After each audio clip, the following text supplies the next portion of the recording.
क्योंकि जिसके पास पैसा है सब कुछ होता है, अगर गरीब के पास पैसा नहीं है तो कोई सुनवाई नहीं है। इस सरकार में कोई सुनवाई नहीं है। सबसे बड़ी बात ये है कि थाने पे 4-5 बारी दौड़ के जा चुके। अब प्रशासन कह रहा है कि साबूत लाओ, साबूत प्रशासन ढूंढेगा कि हम लोग ढूंढेंगे? ये बताइए आप, प्रशासन किस लिए बैठा हुआ है? हम जिसके खिलाफ कार्रवाई कर रहे हैं हम पे पूरा उस पे संदेह है। और पहली बात तो संदेह अपना दे दिया कि हम लोग जब प्रशासन के साथ कैमरा चेक करने के लिए जब शाहगंज स्टेशन पे गए तो वो हमसे पहले पहुंच चुका था वहाँ पे। आज जो है उसके सर में जो किसी तेज हथियार से जो वार किया गया है, यहाँ से लेकर यहाँ तक पूरा उसका सर कटा हुआ था।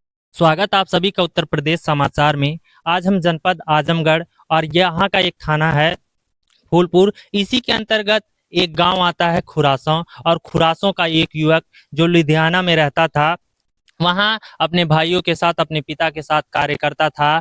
शाहगंज के लिए आता है। शाहगंज आने के बाद वो शायद अपने गंतव्य, अपने घर के लिए रवाना होता है, परंतु अफसोस की बात वो है कि वो अपने घर खुरासों नहीं पहुंच पाता है। उसकी बीच रास्ते में ही परिवार का आरोप है कि किसी के द्वारा निर्मम हत्या कर दी जाती है, कि हत्या के बाद भी इस गरीब परिवार की पुलिस प्रशासन भी सुनने को तैयार नहीं है। आज इतने दिन हो गए, अभी तक इस परिवार के तरफ से जो एफआईआर दर्ज करवाई गई जानी थी या कहा जाए दी जा रही है, उसको अभी तक पुलिस प्रशासन ने दर्ज नहीं किया है।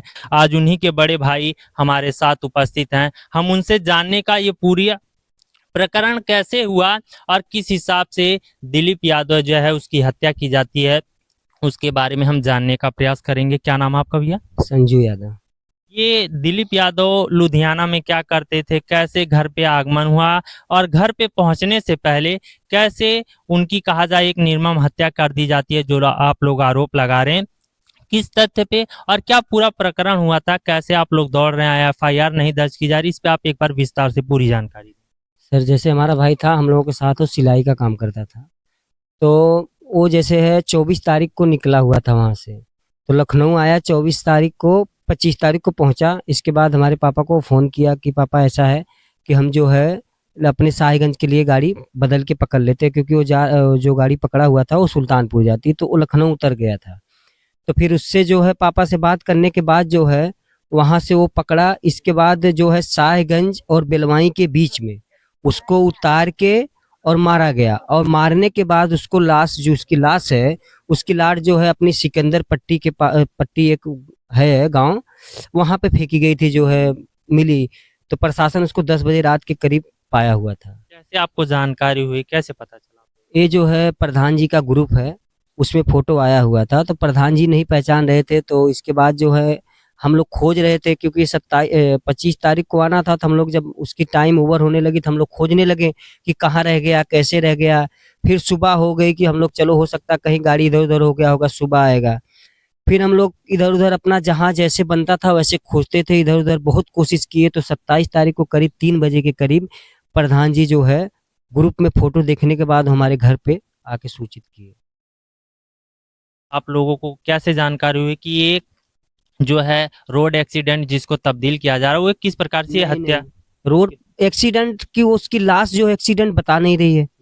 अब बताइए, कोई लाश अगर एक्सीडेंट करता है तो वहाँ ब्लड मिलेगा कि नहीं मिलेगा? बिल्कुल। जिसका सर फट जाए उसके वहाँ ब्लड नहीं मिलेगा? ब्लड बिल्कुल नहीं था। और अस्पट की तरह जो है, जिसके जूते की डोरी है जो उसके गले में मिली थी। बताइए, एक्सीडेंट करेगा कोई तो जूते की डोरी निकाल के उसके गले में डाल लेगा। और इसके बाद जो है उसके सर में जो किसी तेज हथियार से जो वार किया गया है, यहाँ से लेकर यहाँ तक पूरा उसका सर कटा हुआ था पूरा। और इसके बाद हम लोग जो है वहाँ गए थे, थाने पे 4-5 बारी दौड़ के जा चुके। अब प्रशासन कह रहा है कि साबूत लाओ, साबूत प्रशासन ढूंढेगा कि हम लोग ढूंढेंगे? ये बताइए आप, प्रशासन किस लिए बैठा हुआ है? हम जिसके खिलाफ कार्रवाई कर रहे हैं हम पे पूरा उस पे संदेह है। और पहली बात तो संदेह अपना दे दिया कि हम लोग जब प्रशासन के साथ कैमरा चेक करने के लिए जब शाहगंज स्टेशन पे गए तो वो हमसे पहले पहुंच चुका था वहां पे। तो इसका कारण क्या है, उसका मतलब क्या है, उसको बताइए जरा। जिससे हमसे विवाद चल रहा है, जो हमारे साथ मार मुकदमा लड़ रहा है, सब कुछ चल रहा है, तो उसका मतलब वहां जाने का क्या था? हमारे दरोगा साहब वहां पे उससे पूछे कि तू यहाँ किस लिए, वहाँ 1 मिनट भी रुका नहीं। इसके बाद कह रहा है चलो हम लखनऊ चेक करते हैं, ये करते हो करते हो करते करते निकल गया। वहाँ 1 मिनट भी रुका नहीं। अगर तुझे चेक करना था या करना था तो हम लोग के जाने के बाद भागा क्यों? और हम लोग उस पे पूरा संदेश प्रशासन से सब कुछ बता रहे हैं कि हमारा पूरा जो है उस पे फोकस है कि वही किया है और करवाया है। और प्रशासन जो है हम लोग देखिए लिखवा के कुछ सब कुछ करके ले जा रहे हैं, तो प्रशासन ये कह रहा है कि कोई साबूत लाओ। साबूत हम ढूंढेंगे कि साबूत प्रशासन ढूंढेगा? बताइए जरा। आप ये सुन सकते हैं, ये उनके बड़े भाई हैं। ये प्रशासन जब पुलिस महकमे के पास पहुंच रहे हैं, या एफआईआर दर्ज करने के लिए कह रहे हैं, तो पुलिस उल्टा इन्हीं से कह रही कि आप साबूत लाइए।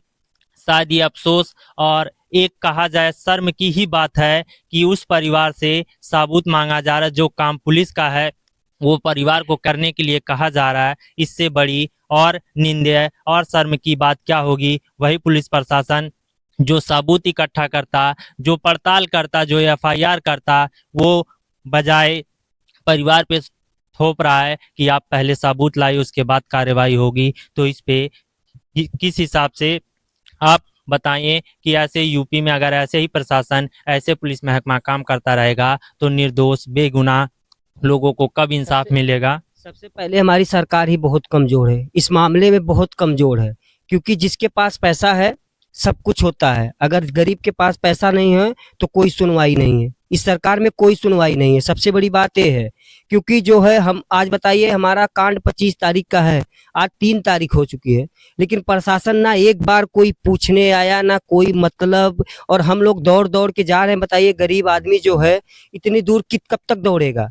और जाने के बाद वहाँ कोई ना सुनवाई ना कुछ। हम बताइए जो है, हम जिसके कह रहे हैं कि हमारा पूरा शक किसके ऊपर है, तो उस पे हम प्रशासन से कह रहे हैं कि हमारी पूरी जानकारी करो, जांच करो। मान लीजिए अगर ऐसे मार के लोग फेंकते रहेंगे तो प्रदेश से लोग आने वाले बहुत हैं। अगर ऐसे फेंकते रहेंगे तब तो फिर अपना सरकार चलाती, सरकार तो अपनी मौत से बैठी हुई है। सरकार कहती है कि हम ये कर रहे हैं, वो कर रहे हैं। यूपी में है जो क्राइम खत्म कर दिए, लेकिन यूपी में क्राइम खत्म नहीं हुआ है, यूपी में क्राइम और बढ़ते जा रहा है। का दर्द समझ सकते हैं। अगर जो दौड़ रहा है बार बार, अगर उसकी एफआईआर नहीं लिखी जाती है, उसके खिलाफ अगर कहा जाए परिवार ने तहरीर देने का भी प्रयास किया, अगर वो इस प्रकार से रवैया अपनाते हैं, तो ऐसा बातें जो ऐसे बोलना एक लाजमी बात होती है कि शायद आज हमारे प्रदेश की जो कानून जो है वो लचर व्यवस्था ही यही परिवार देख रहा है, जिसके तहत आज इनकी जो है एफआईआर दर्ज नहीं की जा रही है। हर परिवार को जो कानूनी प्रक्रिया के तहत संतुष्टि दी जानी चाहिए वो नहीं दी जा रही है। और उनके घर पे हम जो दिलीप यादव हैं उन्हीं के घर पे उपस्थित थे। ये उनके बड़े भाई हैं, जिनसे हमने जानने का प्रयास किया क्या मामला था, कैसे ये पूरे कांड को, पूरे प्रकरण को अंजाम दिया गया है। और ये लोग नामजद उस पे तहरीर एफआईआर दर्ज करवाने का प्रयास करें, परंतु अफसोस वो भी दर्ज नहीं हो पा रहा। सबसे बड़ी बात ये भी है कि दरोगा साहब से हमने स्पष्ट बताया कि सर बताइए कि हमारा जो है रोड है अंबारी और फूलपुर, और हमारे भाई की लाश जो मिली है सिकंदर पट्टी है, कम से कम 8-9 किलोमीटर दूसरे रोड से, जो है अपना फैजाबाद की तरफ रोड जाता है सागन से, उस रोड पे। तो आप बताइए कि कोई एक्सीडेंट करने वाला आदमी जो भी एक्सीडेंट करेगा वो लाश ले जाके ठिकाने लगाएगा? ऐसा कोई कर सकता है? एक्सीडेंट तो कोई करेगा तो अपना जब एक्सीडेंट होगा तो चल देगा, वो स्पॉट पॉइंट पे ही छोड़ देगा जहां हुआ रहेगा जी, वही छोड़ देगा। और ऊपर से जो हम सब कुछ बता रहे हैं, लेकिन प्रशासन कह रहा है कि हमको कोई सबूत बताइए। प्रशासन अगर चाहे तो क्या नहीं निकाल सकती है, लेकिन प्रशासन कह रहा है कि कोई सबूत नहीं मिला। ये है वो तो अपना सोच रही है कि एक्सीडेंटल में केस में डाल के केस को रफा दफा कर दें कोई, क्योंकि जानते क्या चीज है, अभी पैसा फेंको तो सब कुछ होगा। पैसा हम लोग भाई, हम लोग कमाने खाने वाले, हम लोग पास पैसा नहीं है, कोई कहाँ से देगा उनके लिए? बताइए प्रशासन किस लिए बैठा है? लोगों की जो है सहायता करने के लिए ना। अब बताइए जिसके घर में जो 24 साल का लड़का जब गुजर जाएगा तो उसके परिवार वाले से पूछिए क्या होगा। लेकिन सरकार को इस चीज का गम थोड़ी ना है। सरकार जो है अपना जो है सब कुछ बस ये है कि हम क्राइम खत्म कर दिए, ये खत्म कर दिए, वो खत्म कर दिए, लेकिन दुगना बढ़ा दिए है। लोगों का जो क्राइम करने वाला है ना, उसका मनोबल जो है इस सरकार में बढ़ते चला जा रहा है। हम सीधा कहते हैं कि यहाँ इस सरकार में कोई सेफ नहीं है। कमाने खाने जो गरीब बंदा है अक्सर करके वो सेफ नहीं है। बड़े भाई का कहना है कि इस सरकार में, इस कानूनी प्रक्रिया में कोई सेफ नहीं, कोई सुरक्षित नहीं है। और यहाँ पे जो कानूनी प्रक्रिया को, कानून को तोड़ने वाले उनके हौसले और बुलंद होते जा रहे हैं, उनका संरक्षण कहा जाए और होता जा रहा है। परंतु जो सोचने की और एक मजबूर और एक ऐसी चीजों के बारे में कहा जाए कि जो एक साधारण परिवार से, अगर गरीब परिवार से कोई आता है, अगर वो इंसाफ के लिए लड़ना चाहे तो शायद उसे बहुत मेहनत, बहुत कहा जाए कि तकलीफों का सामना करने के बाद ही शायद उसे इंसाफ मिल सकता है, बहुत दौड़ने के बाद ही इंसाफ मिल सकता है।